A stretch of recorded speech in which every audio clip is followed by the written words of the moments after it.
IVY online एज्युकेशनमध्ये आपलं स्वागत आहे. आज आपण पाहणार आहोत Shri Guru Govind Singhji institute of engineering and technology म्हणजेच SGGS कॉलेज नांदेड.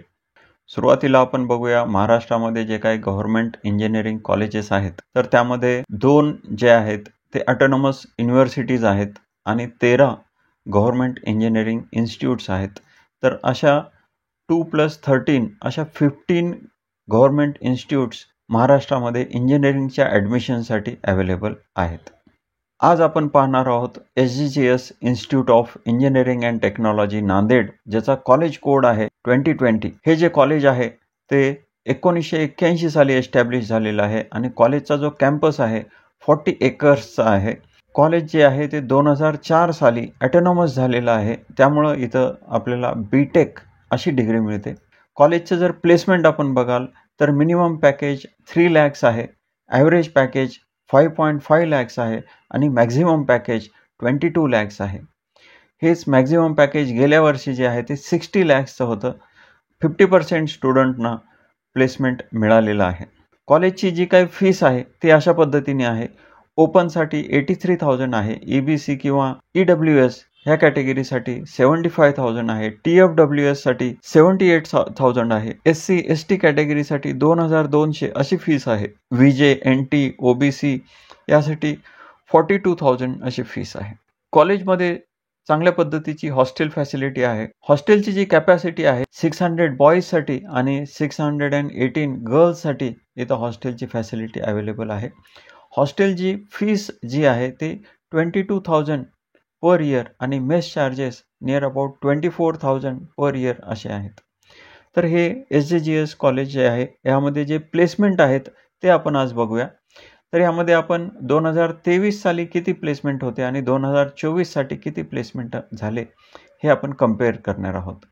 तर पहिली जी ब्रँच आहे कम्प्युटर सायन्स अँड इंजिनिअरिंग, ह्याचा जो इनटेक आहे 120चा आहे. 2023 साली 88 मुलांना या ठिकाणी प्लेसमेंट मिळालेलं आहे आणि 2024 साली 72 मुलांना ह्या ठिकाणी प्लेसमेंट मिळालेलं आहे. म्हणजे प्लेसमेंट जे आहे ते थोडंसं डाऊन झालेलं आहे. पुढची ब्रँच आहे इन्फॉर्मेशन टेक्नॉलॉजी. पुढची जी ब्रँच आहे इलेक्ट्रॉनिक्स अँड टेलिकम्युनिकेशन इंजिनिअरिंग, ह्याचा जो इनटेक आहे 120 आहे. यामध्ये आपण बघू शकता 2023ला 85 मुलांना प्लेसमेंट मिळालेली होती, परंतु 2024 साली फक्त 36 मुलांना प्लेसमेंट मिळालेली आहे. म्हणजे इलेक्ट्रॉनिक्समध्ये प्लेसमेंट जी आहे ते खूप डाऊन झालेली आहे. इलेक्ट्रिकल इंजिनिअरिंग ह्याचा इनटेक आहे 30 स्टुडंट. इन्स्ट्रुमेंटेशन यामध्ये प्लेसमेंटमध्ये जास्ती काही फरक दिसत नाही आपल्याला, 38-37 अशी प्लेसमेंट झालेली आहे. मेकॅनिकल इंजिनिअरिंग याच्यामध्ये देखील प्लेसमेंटमध्ये जास्ती काही डिफरन्स नाही 2023 आणि 24 साली. केमिकल टेक्नॉलॉजी, सिव्हिल इंजिनिअरिंगमध्ये टेक्स्टाईल टेक्नॉलॉजीचा इनटेक आहे 30 स्टुडंट आणि याचा जो प्लेसमेंट आहे ते आपल्याला इथं दिसेल. प्रोडक्शन इंजिनिअरिंगचा इनटेक आहे 60 आणि त्याचं जे प्लेसमेंट आहे अशा पद्धतीनं जे टोटल स्टुडंट प्लेस्ड आहेत 2023 साली 435 मुलांना प्लेसमेंट मिळालेली होती. 2024 साली 287 मुलांना प्लेसमेंट मिळालेली आहे. म्हणजे प्लेसमेंट जे आहे ते थोडंसं डाऊन झालेलं आहे. टोटल नंबर ऑफ कंपनीज जे आहेत ते 2023 साली पण 80च कंपन्यांनी व्हिजिट केलेली होती. 2024 साली पण 80च कंपन्यांनी व्हिजिट केलेली होती. परंतु जे काही जॉब ऑफर आहेत त्या 2023 साली 501 जॉब ऑफर केलेल्या होत्या आणि 2024 साली 322 जॉब ऑफर दिलेल्या होत्या. त्यामुळं आपल्याला 2024 साली प्लेसमेंट जे आहे ते थोडंसं कमी दिसेल. तर पुढे आपण बघणार आहोत जे काही सेंट्रल लायब्ररी आहे कॉलेजमध्ये ते 1126 स्क्वेअर मीटर एवढ्या एरियावरती ही लायब्ररी जी आहे ते. लायब्ररीमध्ये 75,000 एवढे रीडिंग मटेरियल्स आहेत. त्यामध्ये 59,000 हे बुक्स आहेत आणि जवळपास 4,000 जर्नल्स किंवा मॅगझिन्स आहेत. 16,000 जे बुक्स आहेत ते बुक बँक स्कीमच्या अंडर ॲडिशनली मुलांना दिले जातात. कॉलेजमध्ये 1,400 ई जर्नल्स आहेत, 2,600 ई बुक्स आहेत. तर अशा पद्धतीने ही सेंट्रल लायब्ररी कॉलेजची आहे. कॉलेजचं हॉस्टेल आणि प्लेग्राऊंड एकदम चांगल्या पद्धतीची हॉस्टेल फॅसिलिटी आणि प्लेग्राऊंड ह्या ठिकाणी आपल्याला बघायला मिळेल. हॉस्टेलची फॅसिलिटी जी आहे ते 600 बॉईज आणि 618 गर्ल्स यांच्यासाठी आहे. फीस 22,000 आहे आणि मेसचे चार्जेस 24,000 पर इयर अशा पद्धतीनं आहेत. ह्या कॅम्पसमध्ये टेनिस कोर्ट आहे, टेबल टेनिस हॉल आहे, gymnasium with all modern equipment आपल्याला ह्या ठिकाणी बघायला मिळेल. जर आपण हॉस्टेलमध्ये राहत असाल तर ह्या सर्व फॅसिलिटीजचा आपण चांगल्या पद्धतीनं उपयोग करून घेऊ शकतो. आता आपण बघूया SGCS कॉलेजमध्ये जे काही वेगवेगळ्या ब्रँचेस आहेत त्याचा इंटेक आपण बघतोय. कम्प्युटर आणि इलेक्ट्रॉनिक्सचा इंटेक जो आहे तो 120चा आहे. पुढच्या ज्या 4 ब्रँचेस आहेत, IT आहे, मेकॅनिकल, सिव्हिल, प्रोडक्शन, ह्याचा इंटेक प्रत्येकी 60चा आहे. इन्स्ट्रुमेंटेशन इंजिनिअरिंगचा इंटेक 40 आहे आणि पुढच्या ज्या 3 ब्रँचेस आहेत, केमिकल, इलेक्ट्रिकल, टेक्स्टाईल, ह्याचा जो इंटेक आहे तो प्रत्येकी 30 आहे. तर अशा पद्धतीनं टोटल इंटेक जो आहे ह्या कॉलेजमध्ये 610 असा इंटेक आहे. सुरुवातीला आपण ब्रँच वाईज कट ऑफ बघणार आहोत आणि पुढे जे आहे ते कॅटेगरी वाईज कट ऑफ बघणार आहोत. तर आता आपण बघणार आहोत ब्रँच वाईज कट ऑफ किती आहे. तर सुरुवातीला आपण बघतोय कम्प्युटर सायन्स अँड इंजिनिअरिंग, ह्याचा जो इंटेक आहे 120 असा इंटेक आहे आणि यामध्ये 120 पैकी 72 मुलांना प्लेसमेंट मिळालेला आहे. तर हे जी ब्रँच आहे कम्प्युटर सायन्स अँड इंजिनिअरिंग, ह्याचा जो कोड आहे तो अशा पद्धतीनं आहे. पहिले 4 डिजिट जे आहेत ते कॉलेजचा कोड आहे. 2020 हा कॉलेज कोड आहे आणि पुढचे डिजिट्स 24210 हा ब्रांच कोड आहे. तर ज्यावेळेस आपण ऑप्शन फॉर्म भराल, कॉलेजच्या चॉईसेस आपण ज्यावेळेस द्याल कॅपच्या राऊंडमध्ये, तर आपल्याला हा चॉईस कोड त्या ठिकाणी आपल्याला द्यावा लागतो. तर हा चॉईस कोड आपल्याला लक्षात ठेवायचा आहे. तर 2020 24210 हा choice code computer science and इंजिनिअरिंगसाठी आहे. तर ह्यामध्ये जे त्यामध्ये प्रथम बघतोय आपण ओपनसाठी 52 सीट्स आहेत. त्यामध्ये 36 सीट्स ह्या जनरलमध्ये आहेत आणि 16 सीट्स ह्या लेडीजसाठी आहेत आणि आपण त्याचा कट ऑफ पर्सेंटाईलमध्ये 96.14 आहे आणि रँक जी आहे ते 9800 अशी रँक आहे. तर अशाच पद्धतीनं SC साठी 11+5 असे सीट्स आहेत. ST कॅटेगरीसाठी 6+2, NT-A, NT-B, NT-C आणि NT-D साठी आपण बघू शकता. त्यानंतर आहे OBC कॅटेगरीसाठी 15 जनरलमध्ये आणि 6 लेडीजसाठी सीट्स आहेत. PWD डिफेन्स ह्यासाठी अशा पद्धतीनं 1+2+1 म्हणजे 4 सीट PWD साठी आणि 4 सीट डिफेन्ससाठी आहेत. TFWS साठी 6 सीट्स आहेत आणि EWS साठी 12 सीट्स आहेत. TFWS साठी आपल्याला लक्षात ठेवायचं आहे, TFWS साठी आपण जर अप्लाय करत असाल तर त्यासाठी आपल्याला वेगळा कोड ऑप्शन फॉर्म भरत असताना आपल्याला त्या ठिकाणी हा चॉईस कोड त्या ठिकाणी द्यावा लागेल, तरच आपल्याला TFWS मधून सीट मिळेल. तर जे काही ब्रँच कोड आहे त्याच्यामध्ये लास्ट डिजिट जो आहे तो 0 आहे. त्या 0च्या जागी 1T असं ॲड केल्यानंतर आपल्याला TFWSचा कोड मिळतो. म्हणजे आपल्याला कम्प्युटर सायन्स अँड इंजिनिअरिंग ह्या ब्रँचसाठी अप्लाय करायचं असेल तर 2 कोड आपल्याला त्या ठिकाणी द्यावे लागतील. एक जो आहे तो नॉर्मल जे काही ब्रँच कोड आहे तो आणि दुसरा TFWSचा कम्प्युटरसाठीचा कोड, असे 2 कोड आपल्याला त्या ठिकाणी द्यावे लागतील. जर आपलं इन्कम 8 लाखपेक्षा कमी असेल तरच आपण ह्या TFWS साठी अप्लाय करू शकता. तर आपल्याला ह्या ठिकाणी TFWS साठी अप्लाय करत असताना इन्कम सर्टिफिकेट हे लागेल आणि ते इन्कम सर्टिफिकेट 8 लाखपेक्षा कमी इन्कम असलेलं असायला हवं आहे. तर अशा पद्धतीनं आपल्याला कम्प्युटर सायन्स ही ब्रँच पाहिजे असेल तर आपली जी काही कॅटेगरी आहे त्यानुसार आपण ह्या ठिकाणी पर्सेंटाईल आणि त्याच पद्धतीनं स्टेट मेरिट नंबर ह्या ठिकाणी बघू शकता. पर्सेंटाईलपेक्षा स्टेट मेरिट नंबर हा खूप महत्त्वाचा आहे. पर्सेंटाईल जे आहे ते दरवर्षी कमी किंवा जास्ती होतात. त्या वर्षीची CETची एक्झाम किती अवघड होती किंवा किती सोपी होती त्यानुसार पर्सेंटाईल कमी किंवा जास्त होतात.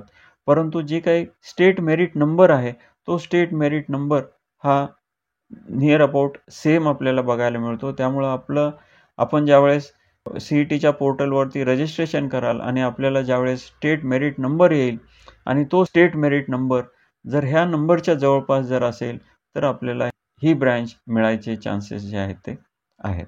अशा पद्धतीनं हे कम्प्युटर सायन्स अँड इंजिनिअरिंग आपण बघितलेलं आहे. आता पुढची ब्रँच आपण बघूया, इन्फॉर्मेशन टेक्नॉलॉजी. इन्फॉर्मेशन टेक्नॉलॉजीचा जो इंटेक आहे 60 आहे आणि त्याचा जो ब्रँच कोड आहे हा 2020 24610 असा आहे.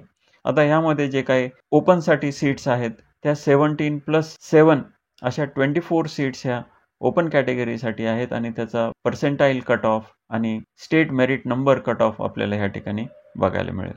त्याच पद्धतीनं वेगवेगळ्या कॅटेगरीसाठी आपल्याला इथं सीट डिस्ट्रीब्युशन आणि कट ऑफ आपल्याला बघायला मिळेल. SC कॅटेगरीसाठी 5+2, ST कॅटेगरीसाठी 3+1, A, NT B, NT C साठी अशा पद्धतीनं हा सीट डिस्ट्रीब्युशन आणि कट ऑफ आहे.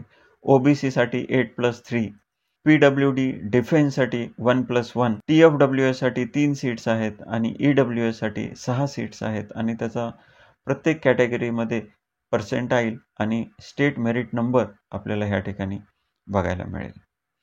पुढची ब्रांच आपण बघतोय इलेक्ट्रॉनिक्स अँड टेलिकम्युनिकेशन इंजिनिअरिंग. याचा जो इंटेक आहे 120 स्टुडंटचा इंटेक आहे आणि त्याचा जो ब्रांच कोड आहे आपल्याला इथं दिसेल 2020-37210. तर ह्यामध्ये ओपनसाठी जे आहेत ते 36+16 म्हणजे 52 सीट्स आहेत. म्हणजे 120 पैकी 52 सीट ह्या ओपनसाठी आहेत आणि रिमेनिंग सीट्स ह्या रिझर्वेशनसाठी आहेत. ह्या 52 सीटमध्ये 52 सीट्समध्ये 36 ह्या जनरलच्या सीट्स आहेत आणि 16 ह्या लेडीजच्या सीट्स आहेत. म्हणजे लेडीजसाठी 16 तर सीट्स आहेतच, ह्या 36 सीटमध्ये देखील लेडीजला ॲडमिशन मिळू शकतं. त्यामुळे लेडीजसाठी 52 सीट्स आहेत तशा बघितलं तर आणि त्याचा कट ऑफ आपण ह्या ठिकाणी बघू शकता. अशाच पद्धतीनं SC साठी 11+4 15 सीट्स ह्या ठिकाणी आहेत. ST कॅटेगरीसाठी 6+3 म्हणजे 9 सीट्स आहेत आणि त्याचा जो काही कट ऑफ आहे तो आपण बघू शकतो. ST कॅटेगरीसाठी 3.37 एवढ्या कमी पर्सेंटाईलला किंवा जे काही मेरिट नंबर आहे 1,41,000 असा मेरिट नंबर आहे. म्हणजे जवळपास CETला 1,50,000 विद्यार्थी CETची परीक्षा देतात, त्यामध्ये 1,41,000 असा देखील आपला मेरिट नंबर असेल ST कॅटेगरीमध्ये तर आपल्याला ह्या ठिकाणी ॲडमिशन मिळू शकतं. पुढची जी कॅटेगरी आहे NT कॅटेगरीसाठी आपण बघू शकता सीट डिस्ट्रीब्युशन आणि त्यासाठी कट ऑफ. नंतर OBC साठी 15+6 म्हणजे 21 सीट्स ह्या OBC साठी आहेत आणि त्याचा कट ऑफ आपण बघू शकता. PWD डिफेन्ससाठी 4 सीट्स आहेत. TFWS साठी 6 सीट्स आहेत आणि त्याचा TFWSचा चॉईस कोड आपण बघू शकता आणि EWS साठी 12 सीट्स आहेत.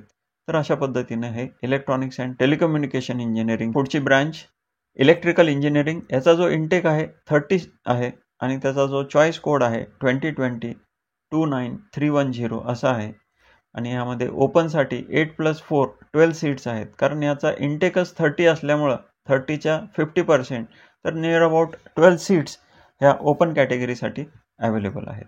त्यानंतर SC साठी 2+1, ST कॅटेगरीसाठी 1+1, NT कॅटेगरीसाठी आपण बघू शकता त्याचा सीट डिस्ट्रीब्युशन आणि कट ऑफ. OBC साठी 4+1 5 सीट्स आहेत. PWD डिफेन्ससाठी प्रत्येकी 1 सीट आहे. TFWS साठी 2 सीट्स आहेत आणि EWS साठी 3 सीट्स आहेत आणि प्रत्येक कॅटेगरीसाठी जे काही कट ऑफ आहे किंवा मेरिट नंबर आपल्याला लागणार आहे ते आपल्याला ह्या ठिकाणी बघायला मिळेल. पुढची ब्रांच आहे इन्स्ट्रुमेंटेशन इंजिनिअरिंग. ह्याचा जो टोटल इंटेक आहे 40 आहे आणि ह्या ब्रांचमध्ये ओपनसाठी 12+5 सीट्स आहेत आणि त्याचा जो कट ऑफ आहे हे आपल्याला दिसेल. त्यानंतर SC कॅटेगरीसाठी 4+1 5 सीट्स आहेत. ST साठी 1+1 2 सीट्स आहेत. NTA, NTB, NTC, NTD साठी आपल्याला या ठिकाणी सीट डिस्ट्रीब्युशन आणि पर्सेंटाईल आपल्याला बघायला मिळेल. त्यानंतर आहे OBC. याच्यासाठी 5+2 7 सीट्स आहेत. PWD डिफेन्स यासाठी प्रत्येकी 1 सीट आहे. TFWS मध्ये 2 सीट्स आहेत आणि EWS साठी 4 सीट्स आहेत. यानंतरची पुढची ब्रांच आपण बघूया मेकॅनिकल इंजिनिअरिंग. त्या 60 मधल्या ओपनसाठी 17+7 म्हणजे 24 सीट 24 सीट ह्या ओपनसाठी आहेत. 17 सीट जनरलमध्ये आहेत. 7 सीट लेडीजसाठी आहेत आणि त्याचा जो कट ऑफ आहे आपण बघू शकता 82 पर्सेंटाईल आहे किंवा स्टेट मेरिट नंबर जो आहे तो 42,000 असा असेल तरी आपल्याला ह्या ठिकाणी मेकॅनिकल ही ब्रांच मिळू शकते. ती SC कॅटेगरीसाठी 6+2 म्हणजे 8 सीट्स ह्या ठिकाणी आहेत. ST कॅटेगरीसाठी 3+1 एवढ्या सीट्स आहेत. NT कॅटेगरीसाठी आपण जनरल आणि लेडीजचं सीट डिस्ट्रीब्युशन बघू शकता. NT ए किंवा NT-D मध्ये लेडीजला 0 सीट्स आहेत. लेडीजसाठी 0 सीट्स आहेत म्हणजे लेडीजला या ठिकाणी ॲडमिशन मिळणार नाही असं नाही आहे. तर तिला जर मुलांपेक्षा चांगले मार्क्स असतील तर तिला जनरलमधली ही पहिली सीट जी आहे ते जनरलमधली मिळू शकते. तर पुढची जी कॅटेगरी आहे OBC आहे. OBCसाठी 8+3 11 सीट्स आहेत. PWD डिफेन्ससाठी प्रत्येकी 2 सीट्स आहेत. TFWSसाठी 3 सीट्स आहेत. EWSसाठी 6 सीट्स आहेत आणि त्याला लागणारं जे काय पर्सेंटाईल आहे किंवा स्टेट मेरिट नंबर आहे या ठिकाणी आपल्याला बघायला मिळेल. पुढची जी ब्रँच आहे केमिकल इंजिनिअरिंग आहे. ह्याचा जो इंटेक आहे 30 आहे आणि यामध्ये ओपनसाठी 8+4 म्हणजे 12 सीट्स आहेत. SCसाठी 3+1, STसाठी 1+1, NT-A-B-C-D साठी आपण सीट्स बघू शकता. लेडीजला जरी 0 सीट्स इथं दिसत असतील तरी लेडीजला किंवा मुलींना जर मुलांपेक्षा चांगले मार्क्स असतील तर आपल्याला इथं जनरल कॅटेगरीमधली सीट मिळू शकते. परंतु या ठिकाणी आपण बघू शकता VJ, DT, NTA ह्या कॅटेगरीसाठी जनरलमध्ये देखील 0 सीट्स आहेत आणि लेडीजमध्ये देखील 0 सीट्स आहेत. म्हणजे ह्या कॅटेगरीच्या मुलांना या ठिकाणी ॲडमिशन मिळू शकणार नाही. जर आपल्याला कॅटेगरीची सीट ह्या ठिकाणी अवेलेबल नाही आहे तर आपले जे मार्क्स आहेत ओपनच्या विद्यार्थ्यांपेक्षा जर चांगले असतील तर आपल्याला ओपनची सीट ह्या ठिकाणी मिळू शकते. पुढची कॅटेगरी आहे OBC. यामध्ये 4+1 5 सीट्स आहेत. PWD डिफेन्ससाठी प्रत्येकी 1 सीट आहे. TFWSसाठी 2 सीट्स आहेत. EWSसाठी 3 सीट्स आहेत. तर अशा पद्धतीनं हे केमिकल इंजिनिअरिंग ब्रांच आपण बघितलेली आहे. पुढची जी ब्रँच आहे सिव्हिल इंजिनिअरिंग आहे. ह्याचा जो इंटेक आहे 60 आहे आणि ह्या ठिकाणी ओपनसाठी 17+7 म्हणजे 24 सीट्स ह्या ओपनसाठी आहेत. SCसाठी 5+2, STसाठी 3+1, NT-A-B-C-D साठी आपण हे सीट डिस्ट्रीब्युशन बघू शकता आणि त्याला लागणारा जो कट ऑफ आहे तो अशा पद्धतीनं आहे. पुढची जी कॅटेगरी आहे OBC आहे. यासाठी 8+3 म्हणजे 11 सीट्स या ठिकाणी आहेत. PWD डिफेन्ससाठी 1+1 म्हणजे प्रत्येकी 2 सीट ह्या ठिकाणी आहेत. एक ओपनची आहे आणि एक रिझर्वेशन कॅटेगरीसाठी आहे. TFWSसाठी 3 सीट्स आहेत.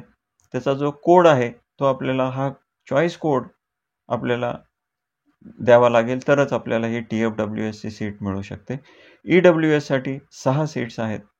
आता आपण बघूया पुढची ब्रांच टेक्स्टाईल इंजिनिअरिंग. याचा जो इंटेक आहे 30 आहे. ओपनसाठी ह्या ठिकाणी 12 सीट्स आहेत. त्यामध्ये 8 सीट्स जनरलच्या आहेत आणि 4 सीट लेडीजसाठी आहेत आणि त्याला लागणारं जे काही कट ऑफ आहे मेरिट नंबर आहे ते आपण बघू शकता. पुढचं कॅटेगरी आहे SC. यासाठी 3+1 4 सीट्स आहेत. ST कॅटेगरीसाठी 1+1 2 सीट्स आहेत. NT कॅटेगरीसाठी आपण बघू शकता. त्यानंतर OBCसाठी 4+1 अशा 5 सीट्स आहेत. PWD डिफेन्ससाठी प्रत्येकी 1 सीट आहे. TFWSसाठी 2 सीट्स आहेत आणि EWSसाठी 3 सीट्स आहेत आणि त्याला लागणारं जे काही मेरिट आहे स्टेट मेरिट नंबर आणि पर्सेंटाईल आपण या ठिकाणी बघू शकता. NT-B कॅटेगरीसाठी आपल्याला या ठिकाणी 0 सीट्स दिसतात. जनरलमध्ये 0 आहेत, लेडीजमध्ये देखील 0 आहेत. त्यामुळे NT-B कॅटेगरीच्या विद्यार्थ्यांना इथं प्रवेश मिळणं थोडंसं अवघड आहे. जर आपले मार्क्स ओपनच्या मुलांपेक्षा जास्ती असतील तर आपल्याला ओपनमधली सीट ही मिळू शकते. पुढची ब्रँच आपण बघणार आहोत प्रोडक्शन इंजिनिअरिंग. प्रोडक्शन इंजिनिअरिंगचा जो काही इंटेक आहे 60 आहे आणि त्याच्या ज्या सीट्स आहेत ओपनसाठी 24 सीट्स आहेत. त्यामधल्या 17 सीट ह्या जनरलमधल्या आहेत आणि 7 सीट ह्या लेडीजमधल्या आहेत आणि त्यासाठी जे काही कट ऑफ आहे तो आपण बघू शकता. त्यानंतर आहे SC कॅटेगरी. त्यासाठी 6+2 8 सीट्स आहेत. ST कॅटेगरीसाठी 3+1 4 सीट्स आहेत. NT-A-B-C-D साठी आपण बघू शकता सीट डिस्ट्रीब्युशन आणि कट ऑफ. OBCसाठी 8+3 11 सीट्स आहेत. PWD डिफेन्ससाठी प्रत्येकी 2 सीट्स आहेत. एक ओपनसाठी आहे, एक रिझर्वेशनसाठी आहे.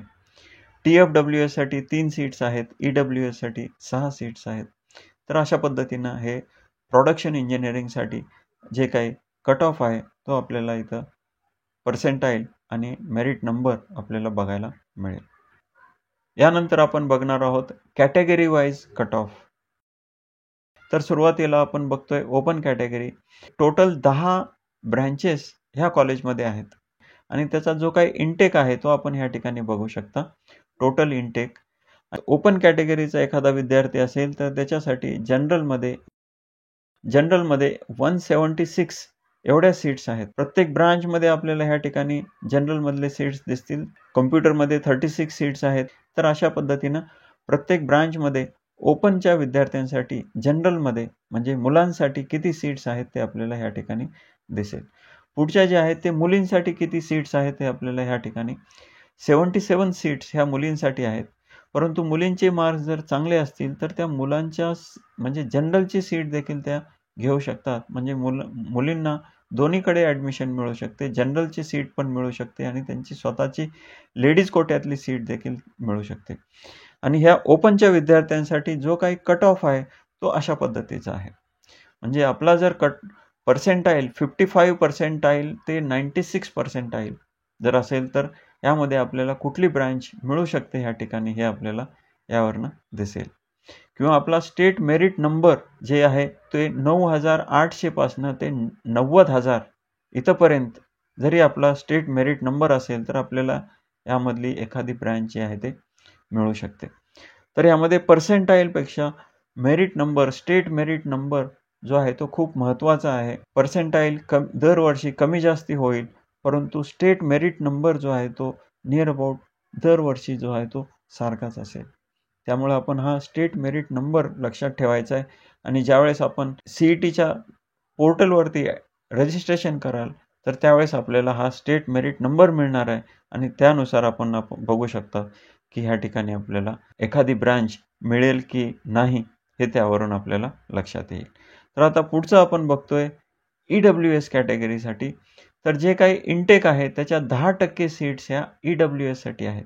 EWSच्या सीट्स ह्या ॲडिशनल आहेत. म्हणजे कम्प्युटरचा इंटेक 120 आहे, त्याच्या 10% म्हणजे 12 सीट ह्या EWSच्या आहेत. तर ह्या EWSच्या ज्या सीट्स आहेत अशा पद्धतीनं आहेत. EWSमध्ये मुलींसाठी वेगळं रिझर्वेशन नाही. मुलं आणि मुली इक्वल ट्रीट केले जातात. ज्यांचं मेरिट जास्ती असेल त्यांना ह्या EWSच्या सीट मिळतील. EWSच्या सीट ह्या स्पेशली ओपन कॅटेगरीसाठी आहेत आणि ज्यांच्याकडे EWSचं सर्टिफिकेट आहे त्या मुलांसाठीच ह्या EWSच्या सीट मिळतील. इतर रिझर्वेशनच्या कॅटेगरींना हे EWSमधनं ॲडमिशन मिळणार नाही. तर ह्यासाठी जे काही पर्सेंटाईल आहे, मेरिट नंबर आहे तो अशा पद्धतीनं आपल्याला बघायला मिळेल. तर हे आहे EWSच्या 61 टोटल 61 सीट्स जे आहेत ते ॲडिशनली ह्या कॉलेजमध्ये आहेत. पुढची कॅटेगरी आपण बघतोय शेड्यूल कास्ट. शेड्यूल कास्टसाठी 13% सीट्स ह्या शेड्यूल कास्टसाठी आहेत. म्हणजे जो काही इंटेक आहे त्यातला 50% सीट्स ओपनसाठी आहेत आणि 50% सीट्स रिझर्वेशनसाठी आहेत. त्या 50% रिझर्वेशनमध्ये 13% जे आहे ते SC कॅटेगरीसाठी आहेत. तर त्यांच्या SC कॅटेगरीच्या जनरलच्या ज्या सीट्स आहेत त्या अशा पद्धतीनं आहेत. टोटल 56 सीट्स आहेत जनरलमध्ये आणि लेडीजच्या 21 सीट्स आहेत. तर प्रत्येक ब्रांचमध्ये जे सीट डिस्ट्रीब्युशन आहे जनरल आणि लेडीजचं ते आपण ह्या ठिकाणी बघू शकता. कम्प्युटरमध्ये 11 सीट्स जनरलच्या आहेत आणि 5 सीट ज्या आहेत त्या लेडीजच्या आहेत. ह्यासाठी जे काही लागणारं कट ऑफ आहे ते अशा पद्धतीनं आहे. किंवा आपला स्टेट मेरिट नंबर 20,000 ते 1,00,000पर्यंत आपला जर स्टेट मेरिट नंबर असेल तरी आपल्याला ह्यामध्ये कुठली ब्रांच मिळू शकते ते आपल्याला ह्या ठिकाणी लक्षात येईल. तर आपण पुढचं कॅटेगरी बघणार आहोत शेड्यूल ट्राईब ST कॅटेगरी. ह्यासाठी 7% रिझर्वेशन आहे. टोटल 28 सीट्स ह्या ठिकाणी ST कॅटेगरीसाठी जनरलमध्ये आहेत आणि ST कॅटेगरीचं लेडीजसाठी जे सीट्स आहेत 13 सीट्स ह्या ठिकाणी आहेत आणि त्याला लागणारा जो काही कट ऑफ आहे तो अशा पद्धतीनं आहे. स्टेट मेरिट नंबर आणि पर्सेंटाईल हे ह्या ठिकाणी आपल्याला बघायला मिळेल. तर ST कॅटेगरीसाठी आपण बघतोय आपलं जर पर्सेंटाईल 3.37 एवढं कमी जरी असेल तरी आपल्याला इलेक्ट्रॉनिक्सची ब्रँच ह्या ठिकाणी मिळू शकते. म्हणजे आपलं मेरिट नंबर 1,41,000 जरी असेल तरी ENTC या ठिकाणी मिळेल. पुढची जी कॅटेगरी आहे VJ, DT किंवा NTA ह्या कॅटेगरीसाठी 3% जे आहे ते रिझर्वेशन आहे. तर ह्या कॅटेगरीजमध्ये जनरलमध्ये 11 सीट्स आहेत. लेडीजसाठी अशा 6 सीट्स आहेत. आणि त्याला जे काही लागणारं कट ऑफ आहे तो अशा पद्धतीनं आहे. पुढची कॅटेगरी आपण बघतोय NTB, ह्यासाठी 2.5% रिझर्वेशन आहे आणि प्रत्येक ब्रांचमध्ये जनरलच्या ज्या सीट्स आहेत त्या अशा पद्धतीनं आहेत. लेडीजसाठी जे सीट्स आहेत ते अशा पद्धतीनं आहेत आणि ह्यासाठी जे काही कट ऑफ आहे तो अशा पद्धतीनं या ठिकाणी आपल्याला बघायला मिळेल. तर आता पुढची कॅटेगरी बघतोय NTC साठी 3.5% रिझर्वेशन आहे आणि यासाठी जनरलमध्ये जे काही ब्रँच वाईज सीट्स आहेत त्या अशा आहेत. लेडीजच्या ब्रँच वाईज सीट्स अशा पद्धतीनं आहेत. काही ठिकाणी लेडीजसाठी 0 सीट्स आहेत, परंतु मुलींचे जे मार्क्स आहेत ते मुलांपेक्षा चांगले असतील तर तिला ही जनरलची सीट मिळेल आणि मग या ठिकाणी मुलांना सीट मिळणार नाही. तर अशा पद्धतीनं हे सीट डिस्ट्रीब्युशन आणि त्यासाठी जे काही लागणारा जो कट ऑफ आहे, स्टेट मेरिट नंबर आहे, तो अशा पद्धतीनं आपल्याला बघायला मिळेल. पुढची जी कॅटेगरी आहे NTD कॅटेगरी आहे, ह्यासाठी 2% सीट्स आहेत. ह्याच्या ब्रँच वाईज जनरलमधल्या सीट्स ज्या आहेत ते अशा पद्धतीनं आहेत. प्रत्येक ब्रँचमध्ये 1 सीट आहे जनरलमध्ये आणि लेडीजसाठी ज्या सीट्स आहेत ते अशा पद्धतीनं आहेत. तर टोटल 10+2 12 सीट्स ह्या कॅटेगरीसाठी आहेत आणि त्याचा जो काही मेरिट नंबर आहे तो अशा पद्धतीनं आहे. त्यानंतर पुढची कॅटेगरी बघतोय आपण ओबीसी कॅटेगरीसाठी 19% रिझर्वेशन आहे आणि त्यासाठी जनरलमध्ये ब्रँच वाईज ज्या सीट्स आहेत ते अशा पद्धतीनं आहेत. कम्प्युटरसाठी 15 सीट्स आहेत, IT मध्ये 8 सीट्स आहेत, टोटल 79 सीट्स आहेत जनरलमध्ये आणि लेडीजसाठी जे आहेत ते अशा पद्धतीनं 29 सीट्स आहेत आणि याला लागणारा जो काही कट ऑफ आहे किंवा मेरिट नंबर जे आहे ते अशा पद्धतीनं आपल्याला बघायला मिळेल. पुढची जी कॅटेगरी आहे TFWS आहे, म्हणजे जो काही इनटेक आहे ब्रांचचा त्यामधल्या 5% सीट्स ह्या TFWSच्या आहेत. ह्या सीट्स ज्या आहेत ते ओव्हर अँड अबोव्ह म्हणजे एक्स्ट्रा सीट्स आहेत आणि ह्या TFWSच्या सीटमध्ये मुलं आणि मुलींसाठी असं वेगळं रिझर्वेशन नाही आहे. TFWSमध्ये मुली आणि मुलं हे इक्वली ट्रीट केले जातात. ज्यांना चांगले मार्क्स असतील त्यांना ही TFWSची सीट मिळेल. तर ज्या विद्यार्थ्यांचं पालकांचं उत्पन्न 8 लाखापेक्षा कमी आहे आणि त्यांच्याकडे अशा पद्धतीचं इन्कम सर्टिफिकेट आहे तर असे विद्यार्थी हे TFWS मधनं देखील अप्लाय करू शकतात. तर त्यासाठी टोटल 32 सीट्स आहेत आणि त्याच्या ब्रँच वाईज आपण सीट बघू शकता आणि त्याला लागणारं जे काही कट ऑफ आहे, मेरिट नंबर जो आहे तो असा आहे. एखादं कॉलेज कसं सिलेक्ट करायचं किंवा एखादी ब्रांच कशी सिलेक्ट करायची याबद्दल आपल्याला इन्फॉर्मेशन हवी असेल तर कमेंट बॉक्समध्ये कमेंट करून जरूर कळवा. अशाच पद्धतीचे इन्फॉर्मेटिव्ह व्हिडिओ बघण्यासाठी ह्या चॅनलला लाईक आणि सबस्क्राईब करा. थँक्यू.